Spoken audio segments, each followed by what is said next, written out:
Bonjour à tous, ici Lothar Benichou et bienvenue dans cette vidéo aujourd'hui qui va être sur un sujet qui est très important, qui est sur les différents types de peau. Alors pourquoi on parle des différents types de peau? Généralement dans l'acné et quand on parle de cosmétiques, c'est la première chose qu'on aborde. On se dit mais quel type de peau, j'ai et comment est-ce que je vais faire pour m'en occuper? Donc généralement dans les différents types de peau, je pense que vous vous en êtes rendu compte, il y en a 4 grands dont on parle souvent. Donc qu'est-ce que vous connaissez? Vous connaissez le type de peau, donc les 4 grands types de peau.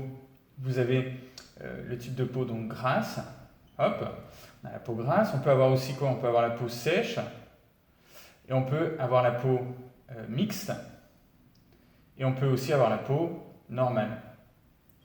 Alors pourquoi est-ce que c'est intéressant de regarder ça?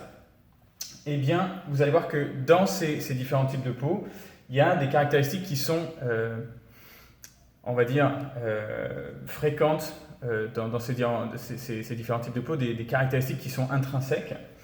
La première, par exemple pour la peau grasse, elle est souvent associée, Elle est associée à l'acné, évidemment. Elle est associée aussi à la dermite séborrheique, parfois. La peau sèche, eh bien, c'est une peau qui est plutôt, comme son nom l'indique, sèche. Ça veut dire que quand elle va aller sous l'eau, elle va avoir souvent tendance à tirer. C'est souvent associé à des gens qui ont la peau un petit peu claire. C'est une peau qui est souvent associée à ce qu'on appelle des peaux atopiques, voilà, qui va être un peu sensible au temps qu'il fait, au soleil, à différents cosmétiques.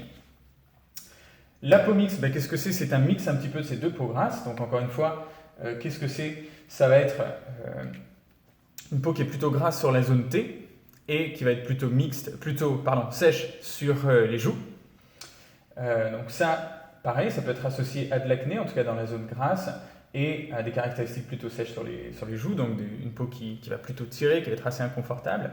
Et on a la peau normale, qui elle, est une peau qui est plutôt stable, qui est plutôt associée à une faible probabilité d'avoir des points noirs aussi, une faible probabilité d'avoir des inflammations, ou n'importe quel autre type d'imperfection.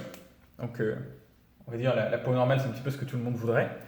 Ce qu'il faut savoir, c'est que ces différents types de peau, ils peuvent évoluer en fonction de la manière dont on prend soin et de l'état inflammatoire du corps. Maintenant, moi, ce que j'aime bien dire, c'est que c'est bien beau de parler de ces 4 types de peau, mais il en manque un. Il en manque un. Et pour les personnes qui ont de l'acné et qui ont ce type de peau-là, vous allez voir que ce que je vais vous dire, ça risque de vous parler. Est-ce que ça vous est déjà arrivé d'avoir la peau plutôt grasse et du coup de vous faire entendre dire oui, il faut bien l'hydrater, surtout il faut la nettoyer, puis dès que vous commencez à en prendre soin ou que vous lavez le visage ou quelque chose comme ça, elle commence à être tirée, à devenir très sèche, à avoir ces petites squames qui apparaissent, ou quand vous mettez un produit comme de l'acide azélaïque ou du peroxyde de benzoïle, de l'adapalène ou n'importe quelle autre crème qu'un dermatologue peut vous prescrire, eh bien, elle va commencer à être très inflammée, très sèche, elle va faire des rougeurs, vous allez avoir dans toutes les zones d'expression des petites squames, ça va être douloureux, des plaques de sécheresse aussi, et vous vous dites, du coup, ça y est, elle devient très sèche, donc il faut que je l'hydrate. Et dès que vous l'hydratez, au lieu qu'elle revienne vers quelque chose de normal, elle va vers quelque chose de très gras, et vous allez briller comme un lampadaire. C'est quelque chose de très inconfortable d'avoir une peau qui brille, et d'avoir une peau sèche est tout aussi inconfortable. Et comment est-ce que ça s'appelle ce type de peau? Alors c'est pas moi qui l'ai inventé, mais c'est le terme de peau troublée. Et ce que ça veut dire, c'est que c'est une peau qui n'arrive pas à retrouver son équilibre. Et elle n'arrive pas à retrouver son équilibre pour différents facteurs. Le premier, effectivement, il y a un facteur local, c'est-à-dire la manière dont on en prend soin, il y a vraiment une manière de faire, c'est quelque chose qu'on a développé nous. Maintenant, il y a aussi, c'est une traduction aussi, c'est un symptôme de plusieurs inflammations internes qui entretiennent cette peau troublée et qui entretiennent du coup cette acné, éventuellement cette dermite séborrheique. On peut avoir de la dermite séborrheique en même temps qu'on a de l'acné, on peut avoir une acné qui évolue vers de la dermite séborrheique, on peut avoir une dermite séborrheique qui évolue vers de l'acné. Dans tous les cas, le message inflammatoire est relativement le même, la physiopathologie est relativement la même, mais le problème, c'est qu'il faut adresser ces facteurs internes. En premier lieu, ce qu'on peut faire pour la peau, c'est commencer à déjà être beaucoup plus doux. Soyez beaucoup plus doux avec votre peau. Oubliez la pub Neutrogena où vous voyez la personne se frotter le visage. La seule personne qui peut faire ça, c'est une personne qui a une peau normal et qui a un faible taux d'inflammation. Ce que j'aime bien dire aussi, quand on parle des peaux troublées, quand on parle de l'acné, etc., et si vous avez vu d'autres vidéos, vous savez que j'en parle, eh bien, c'est cette notion que vous avez de la chance, en fait. Vous avez de la chance que votre corps vous donne cette information sur ce que vous ne pouvez pas tolérer et sur votre niveau d'inflammation interne. Pourquoi ? Parce que chez vous, ça va se manifester par de l'acné ou de la dermite, et du coup, ça va vous permettre de le voir sans que ce soit quelque chose de très dangereux, entre guillemets, pour votre santé. Parce que, imaginons que chez une autre personne où ça ne se manifeste pas, l'inflammation va se manifester autrement et peut-être un petit peu plus sournoisement aussi.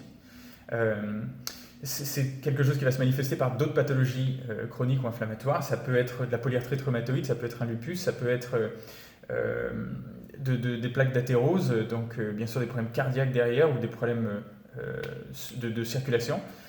Ça peut être tout un tas d'autres pathologies qui vont nous montrer qu'il y a un taux d'inflammation interne qui est trop élevé. Et du coup, qu'il y a quelque chose à faire. Donc, pourquoi est-ce que souvent je parle d'acné? Alors là, je fais une petite parenthèse qui est un peu spirituelle et j'ai envie de dire, si vous êtes sensible à ça, vous pouvez écouter. Si vous n'êtes pas sensible à ça, vous pouvez faire avancer le curseur un petit peu. Ce que je me suis rendu compte aussi, c'est que généralement, ces pathologies-là, elles surviennent chez des gens qui ont un système de validation externe, c'est-à-dire qui ont souvent pris l'habitude de regarder un petit peu à l'extérieur pour savoir un petit peu leur valeur, et du coup, qui vont souvent se focaliser sur leur apparence extérieure ou se focaliser sur ce que pensent les autres un petit peu.